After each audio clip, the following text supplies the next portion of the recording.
today we got a great thing going on. We have Paul from Kawike Seafood, and he is our fish expert. And he is actually doing some halibut from where, Paul? Yakutat, Alaska. Yakutat, Alaska. So most times when you get halibut in the supermarket or whatnot, you're not going to usually get them whole. But I think it's really, really fun to watch him fillet fish. Because if you saw me do it, I'd be all over the board. Might get one fillet out of it. So why don't you show us how to fillet a halibut? So this is the bottom part of the halibut. Now halibut actually changes colors. So when the halibut's swimming in the ocean, picture him swimming with no head. It's amazing, isn't it? The brown part is actually the color of the ocean floor, and then the white part is the top. So they are actually camouflaged from predators from above and predators from the bottom. How do we start this? I usually start white side up. White side up, okay.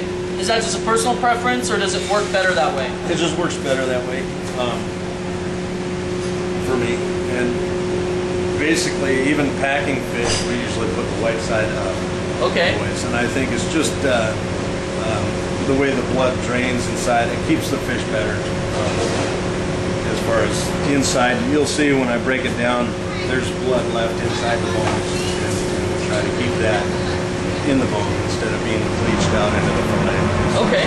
Well, it's a white fish, so you definitely don't want that that blood in that white fish. It probably wouldn't look too good. Nope. Start looking like salmon. It ages, yeah. Okay, so we come down the collar. There's a bone right here. We just run our knife right alongside the bone.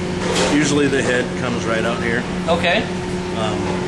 Just lay the knife right alongside this fin, and there's bones that go straight in towards the flesh. So we just kind of wiggle our knife right in. Once again, using a dull knife. Got to make sure your knives are sharp if you're cleaning fish. There's two sets of bones here. There's one that controls the fin, and there's one that's actually attached to the fish. And I'll show you those here. The other thing you need to know is whenever you're cutting fish, even if it's filleted fish, you want to make sure that you see Paul when he's cutting with it, he's going with even strokes. You don't want to saw at it, because what happens is you cut into the flesh. So he's got those nice even strokes there. Here, the ribs, which would be right here on the fish, I'm going to poke right through. Don't be afraid.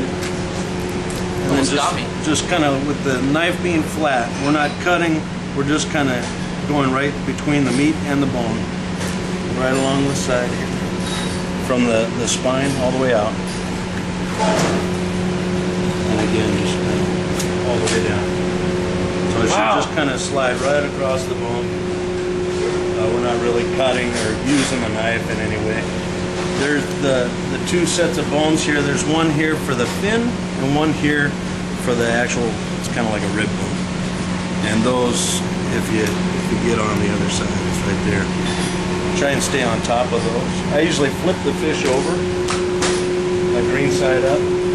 I'll take an undercut, kind of like what we do with the salmon. And it helps me get over this bone. All I'm doing is just breaking the skin basically. This time up from the tail.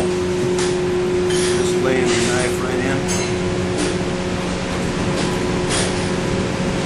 Taking the collar off.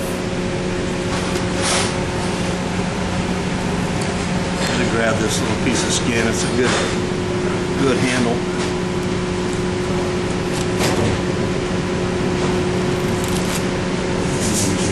Bring it right to the backbone, over the backbone, break the rib again, just gentle breaks.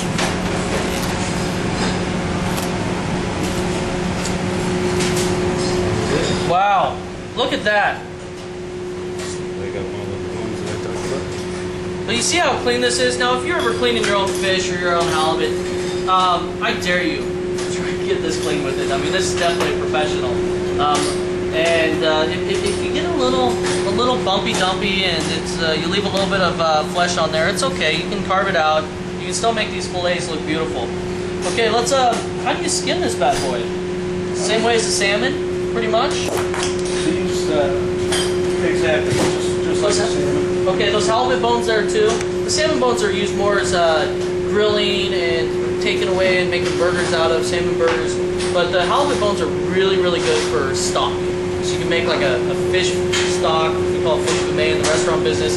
It's just, yeah, it's just adds so much flavor. It's gorgeous. So, show us how to skin this bad boy. We can just take out the rib bone. Basically, just this belly part. There's a lot of good meat here. Scrape that membrane off. Okay. We can set that aside if you want to use it. So is it like a salmon? Is there a lot of fat in this meat? There is fat actually. than usual. On these, if you can see here, these are lines of fat here, which is really nice. You get that with these nice, I call them cold water halibut, just because they're like Yakutat. There's a glacier there. It seems like wherever there's a real good glacier, like Yakutat, Juneau, tend to see these the green halibut with the high oil content. Yeah, when he says green, you can see it's kind of got that green tint to it. And the reason why they have so much fat to them is because he says underneath the glacier, well, it's cold. There's so you got to store up a lot of fat. Yeah.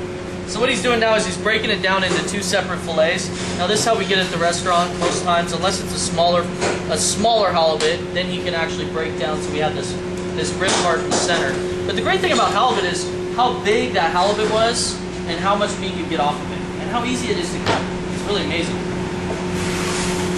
So once again, just like the salmon, you see this his...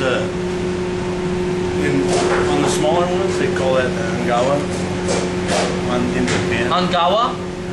Angawa? Angawa? Yeah. And it's just the feather meat. It's really delicate. It's got a lot of oil content in there. You can prep that up. Is there bones in it? No. Oh. It's almost like halibut bacon. Halibut bacon! That's a new one.